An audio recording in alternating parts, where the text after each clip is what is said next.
Welcome to Sober.Coffee, a weekly coffee chat sharing experience, strength, and hope for anyone on the sober road to recovery. You can download Sober.Coffee weekly on all podcast platforms and check us out on Instagram at Sober.Coffee Podcast and on Twitter at Sober.Coffee Pod. To learn more about us and to help support these sessions, visit online at Sober.Coffee. Here are your hosts, two guys on their own path to recovery, Mike and Glenn. Let's join them at the coffee shop. Big G.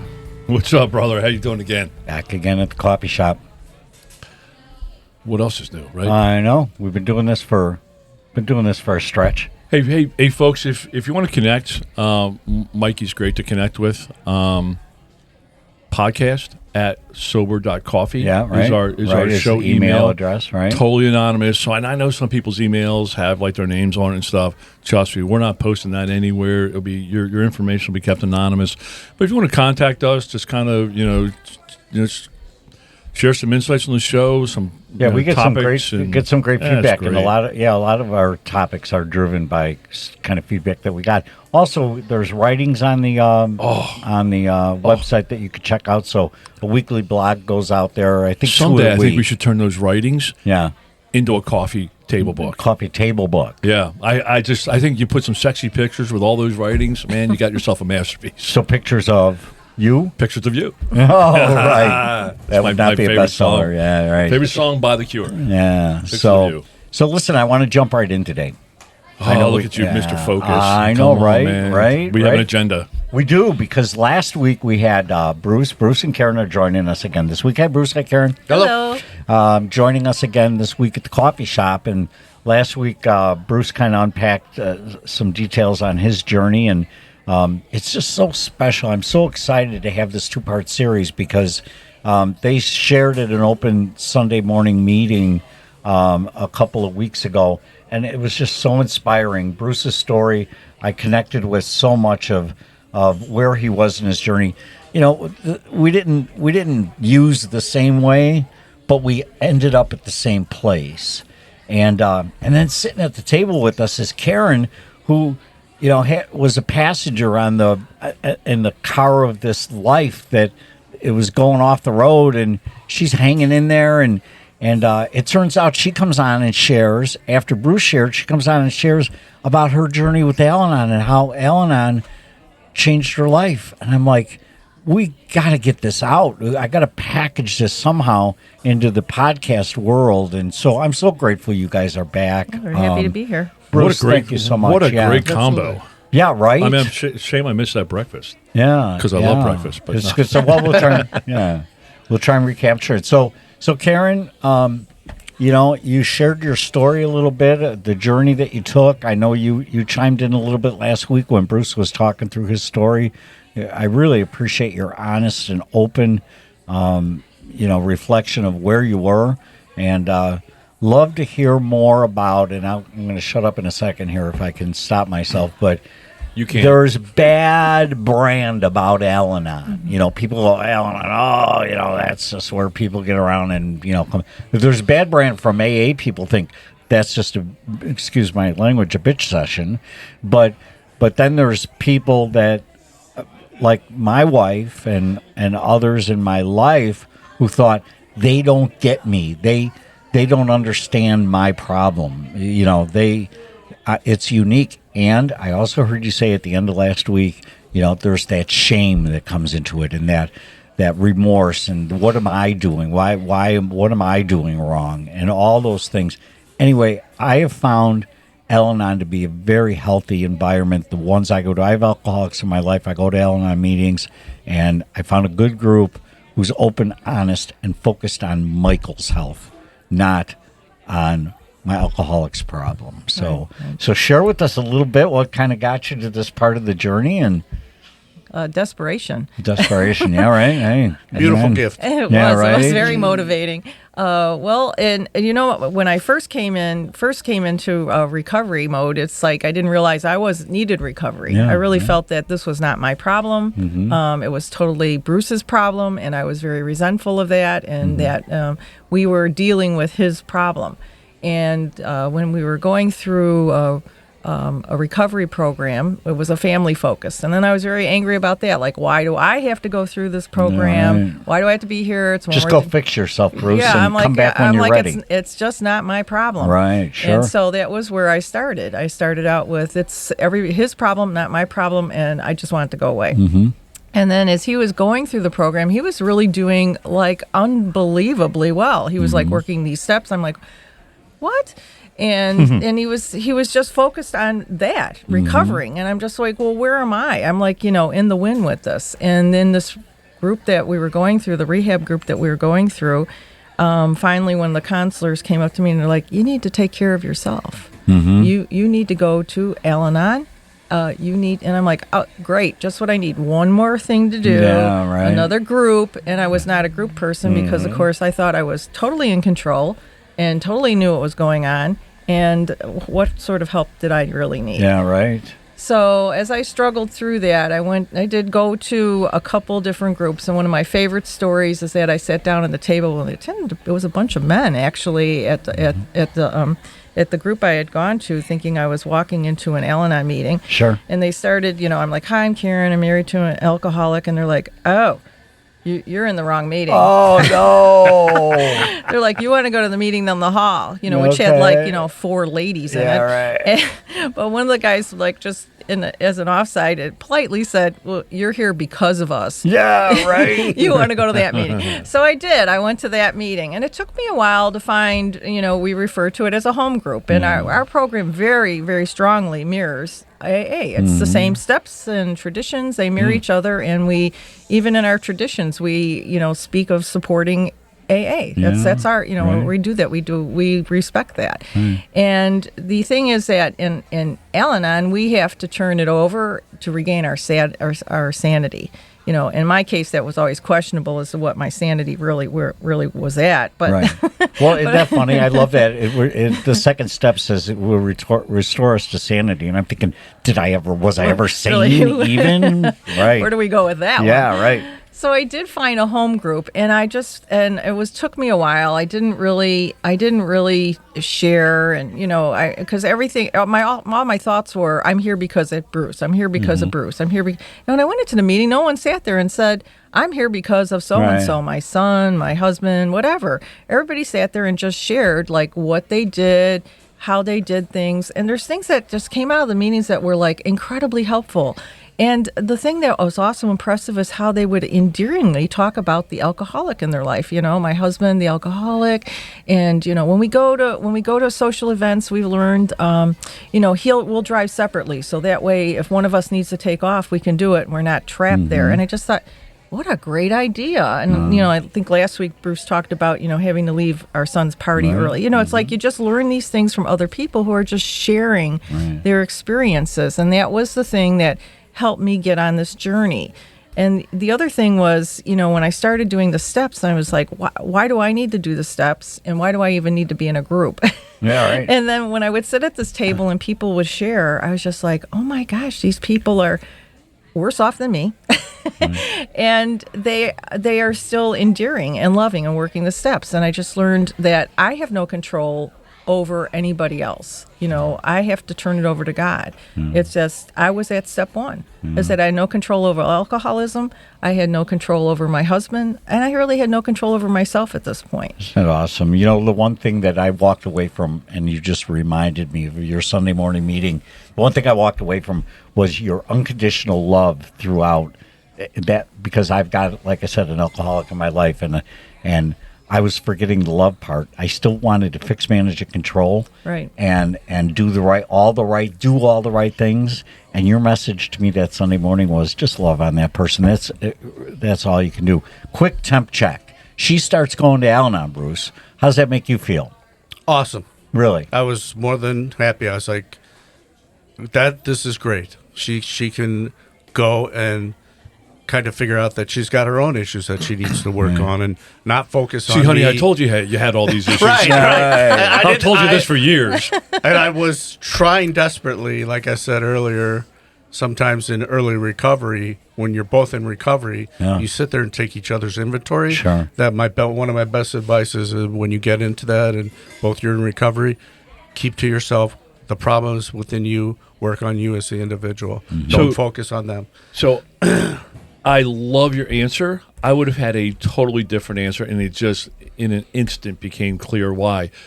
You said amazing. I would have been intimidated because then Karen would have learned about alcoholism the right way, and I would have tried to. I would have controlled the dialogue up to that point, and she would have now started seeing reality versus Glenn's story. So I would have been scared and I would have been intimidated because I wanted people to keep believing my line of bullshit. Yeah, I was. So I love your Yeah, answer. I was more focused on. I knew we were both sick, spiritually ill. There was no doubt about it. And like she said earlier, last week, she kind of got. I was making changes, and she saw it, and I remember her approaching me and saying, I don't know what to do. You're kind of leaving me in the dust. Right. And I'm like, I don't know what you're talking about, sweetie. And she's like, you're making all these changes for the better, and I'm standing here. You're still, because you get dealing with the consequences of life in this. Yeah, she's still in that angry phase. Absolutely. Which is understandable. Positively. I felt like an explosion had gone That's off. why- And I was Yeah. sitting there in all the debris. Yeah, look, Ma, the tornado's gone. The tornado's Right. gone. You know what? That is so key because I've had sponsees' wives call me. One in particular, she's like, Glenn, I'm scared. I'm like, why are you scared? She goes, well, he's getting better. He used to have a D game, and now he's probably has A game, maybe moving to A plus game. And she goes, because he had D game, I had D game. Mm-hmm. And she goes, I am so far removed from where he's at and where he's going and what he's learning and his zest for life. And she goes, for years, I was great for him because he had D game. She goes, now I think I'm not good enough for him. Wow. And I'm like, wow, just that level It's painful. Right. you're because there's a lot of dynamics that are changing. Right. Right. Well, I And- think a lot of it is your self-esteem. Right. Is that your self-esteem is really beaten up during this process. And For both both parties. people. But, Yep. I think the thing is you just don't see it because you're both hurting. I think one of the things that I heard from a wise person was that you're both on your own train tracks, and that you're going on a journey separately in different directions. And if you stay on your journey and you do it well, you'll both meet on the same train track. So Yeah. that's where Bruce and I, We it had was a kind of journey. a circle thing, Yeah. where we were both at the top together, not liking each other. Things were not going well. Then we both got in recovery and kind of pulled away from each other, still living Sure. together, still loving each other, Right. but separating ourselves with love, working on ourselves, and then coming full circle to the bottom and meeting up together, 9-10 months down the road and seeing, is this going to work out? How's this gonna work for us? So, But you both have to make changes. If one person makes change, the odds of you guys staying together, I don't think they're too good. yeah, and You know? that's what just blows me away about this love story, is that through the tragedy, you guys kind of hung on to this kind of love kind of thing through the pain and the work. I mean, I love your circle analogy. I wish we could show it visually. Well, I think the thing is, I'm going to be very clear that my love was there, but during this journey, I was very angry. Sure. I was very angry, and it caused it actually cost me my friendships because my friends would say, "Get divorced, just Right. get divorced," and it's it's so much. It's like surgery, just cut it off and you're done. Yeah, right. But when I got into Al-Anon, nobody said that. Nobody said that at all. In fact, they said, "Don't make any changes, just listen and learn." And I did, and I was like, I remember one time I was sharing my story, and I was sitting next to a man it was his first meeting, and I shared my story, and he said, "That's my story." I just Yeah. looked at him, I said, "That's all our stories." Yeah. We all have the same stories, just the faces have changed. It's just that we all have that pain Love and it. hurt. And it's just I think the thing is, first of all, you have to learn that you have no control over anybody else. And the alcoholic, whoever, we didn't cause it, we can't cure it, and we can't control it. And a lot of my personality trait is on control. Sure. I like to be in control, and being out of control to me was what was really causing my disruption. Scary. I was very scared. I was very angry. And again, I just wanted it to go away. But the only way I could do that was by myself. I had to do it myself. I had to change. And by going through this program, I made new friendships, and I learned how to nurture things. And I learned the 12-step program is something I use every day, even at work. Like if I'm having a bad moment, I will do the serenity prayer. And it's all like a reset. It just changed my way of thinking. And the other thing that changed in my life was really developing my relationship with the God of my understanding, and getting involved in that aspect. So I started branching out not only from Al-Anon but also into my spiritual journey. And between those two, that was my healing power. That was what brought it together. So it was to me, and I'm not saying it was easy. It wasn't easy. Sure. Oh my gosh, it was horrible. A lot of work. It was just horrible. It was a lot of work. And, but going through the steps and getting a sponsor. I also got a sponsor, and the sponsor would, okay, we're at step 1, and then I'd be at step 3. And then I'd call up and she's like, Karen, you're back on 1. You're at step 1. You're totally out of control. You don't control alcoholism. Right. I'm like, I really feel like I should. Yeah. And I think the other thing is that even though Bruce wasn't drinking and drugging, is that personality was still there. The things that the way he is didn't just go away because he wasn't drinking and drugging. Those don't just go away. Those are also things. And the same thing with my behavior. They just don't go away. I have to practice. Yeah. I have to work at it all the time. That's great. What is your so collectively, what's your advice to the listeners early in their journey? I think early, you know what I hear a ton from the Al-Anon side early in the journey is, I hear this, I'll hear 5 or 6 times within an hour conversation. I just wanted to go back to normal. Right. You need to understand you're not going back to where it used to be. Right. But the awesome part is the potential. It can be better than what it was if you're willing to go through the work and do the program and just do what is asked of you, and work it. So the potential is, hey, I don't have to go back to normal. I can go back to awesome. Yeah, right. If I play my cards right, but both of us as individuals, you have to work on yourself. Karen has her own problems. I have my own problems. And those were developed before we even got together 34 years ago. Absolutely. Right. They were developed in your youth. They were just exacerbated by me, Right. And I take that accountability, you bring up a good point, because by going through this program, now here I'm an adult, working mother, and wife, and going through the program, and I also went through counseling. Is that I realized I was an adult child of an alcoholic. Right. Because I grew up with alcoholism in my family, but I thought that was normal. Yeah, sure. I thought, they drank, they hung around people that drank, and I just thought that was a normal way of life. And when retrospectively, I'm like, where I'm at, the choices I've made, the person I selected to marry, very much had to do with the way I grew up, my values. So it was something, I think, and again, early in the program, it's people walk in the door and they're just like, again, you feel like you're a victim. Like, I've never, people will say, there's no alcoholism in my family. Where did this come from? And the money's all gone. And I'm like, I'm trying to, I'm looking for him at night, and he's at the bar, and I've got kids in the car, and, and it's just like, you spend so much time focusing on that other person and their behavior. It's so destructive. And when you just let it go, it's such a relief. But it's hard to get to that point where you let it go. And that's why it's so important to go to meetings. And even when I talk to people about Al-Anon, and, people say, well, they just tell you to get divorced. And I'm like, I have been to many meetings, and no one has ever said to anybody, get divorced. In fact, you don't get advice. You share. This is what I do. This is what I did. I'm having a bad day, and this is what I did. And and then if someone really needs support, you can talk with them after the meeting, or that's when we start talking about sponsorship, where you need a sponsor, someone who can work more intensely with you. So you have sponsors in Al-Anon? Yes, absolutely. In fact, this is a little sharing, is that recently Bruce was sponsoring somebody, and his wife kept calling him. And so Bruce is like, you you really need to talk to someone from Al-Anon.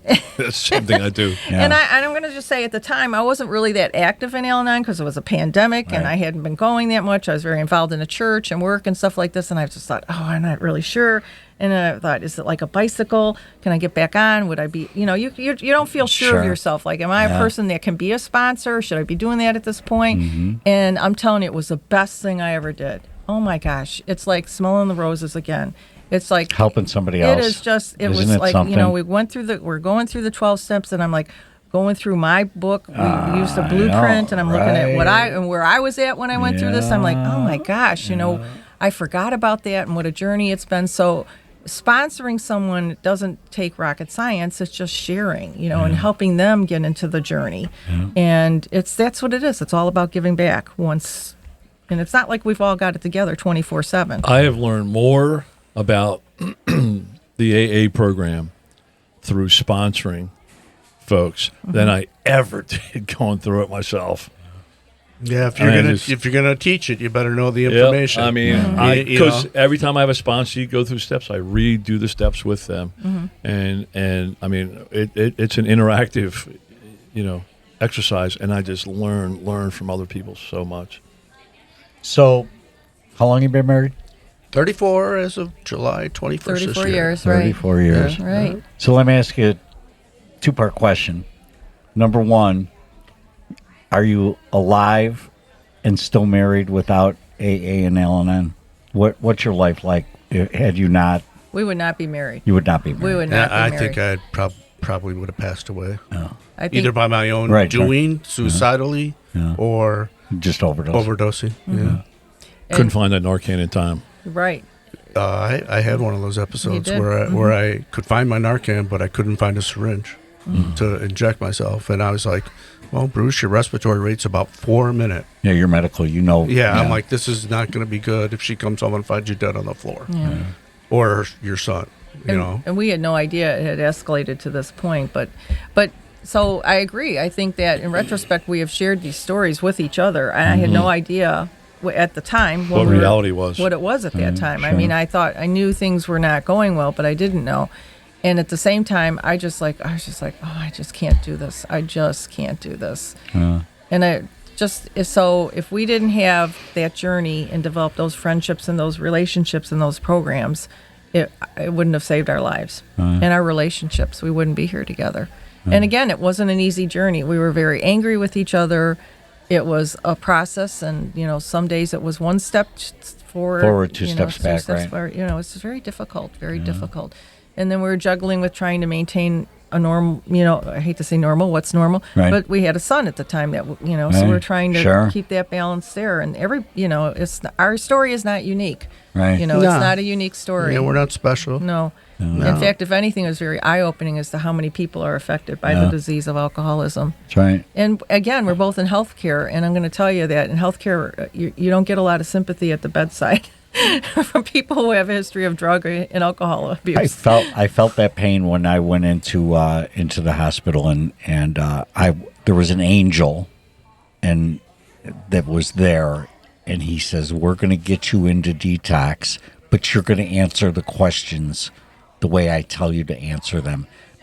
And he made it very clear that nobody wanted me, and no one was paying attention to me. I was on a gurney in a hallway. He's like, "Be patient and answer the questions the way I tell you to answer them." And he got me into detox, saved my life. That's awesome. Yeah, the healthcare folks, when I was in the 7th detox in a month, the same nurses in the ER. He's back again. Yeah, they were like, "You can just suffer." Yeah, right. I mean, that's reality, right? Well, it's draining, and people think you have control. They're like, "Why don't you just quit drinking? Right. Why don't you just quit drugging?" Right. It's like, I experienced that because I'm treating all these people who are addicted, and then all of a sudden I became one. Yeah. And I was sensing it as it was progressing. I'm like, you knew it. At first I was like, well, you got a little problem, but you can control it. Sure. And then it excelled, and I'm like, you're in deep now, and it totally changed the way that I treat an alcoholic or someone who's in addiction. You have I know. I personally understand what you're going through. Yes. You know what I mean? And sometimes I'll break down and tell them where Your my story. journey, Yeah. where I've been, and it's such a pivotal thing, this program, when you first get in it, and it's a lot of what ifs, but it can go either way, and it's really just up to you. If you don't treat it, it's going to progress on you. Right. But on the other hand, if you treat it, you don't have to go back. Like I said, you don't have to go back to normal. You can go above that. Right. Go beyond Things it. can be Right. beyond that, Yep. and Right. the potential is awesome. Right. But you just got to put Okay. your ego aside. Yep. Love it. Love it. Love that potential. Hey, I can't believe we're I out know of time. it's 10 weeks. I know. I'm telling you, it's We so could good. do 10 weeks with you guys. You got to come back. We got to explore this more. Great stuff. Just on closing, anything you want to tell the Al-Anon, potential Al-Anon people that might be like, yeah, she said some really good stuff, but anything else? Well, first of all, there's niafg.org where you can go on and look for a meeting. We'll put that on our resource room. Right. So there's Okay. you can go on there. It's very easy. Meeting within 5-10 miles of where you're at. The other thing is it's work. You have to work it. It's not going to magically go away. You have to work it, and you need a friend, and that's where you can find a friend is at Al-Anon. Someone who can help you get through it. We'll get you through it. Excellent. And Bruce, for how did you stay sober all these years? The quota would be 24 20 hours minutes at a time. but the reality is I understand on a daily basis that the ill cannot counsel the ill. So I can't do this by myself. The guy who brought on the illness is not going to be able to cure it. Yeah. What does Glenn say? The same brain that got you here is going to be the same brain that's going to fix you. Yeah, I think that's Right. an Einstein thing, Right, and right. at least he was smart enough to figure that out, and finally I became smart enough. But, you're not going to be able to treat yourself and do this alone, surrender, and just take the help and move on with your life, and it can be much better than it ever has been. I heard it. Guys, Love thank you so much. Yeah, coming thanks for in, having man. us. It's That was absolutely fun. amazing. Thank you. All right, come back. See you guys in the rooms. Thanks, Brian. Thanks for joining us for today's coffee chat. To contact the show, email us at podcast@Sober.Coffee. If you need immediate help, the AA hotline is 800-839-1686. The National Suicide Prevention Hotline is 800-273-8255. Remember, Mike and Glenn are sharing their own journey on the path to recovery. Any suggestions, medical or otherwise, are their own experiences and should not be viewed as professional advice. See you next week, and remember, there is a solution. Stay safe in the city of Chicago. Beautiful city.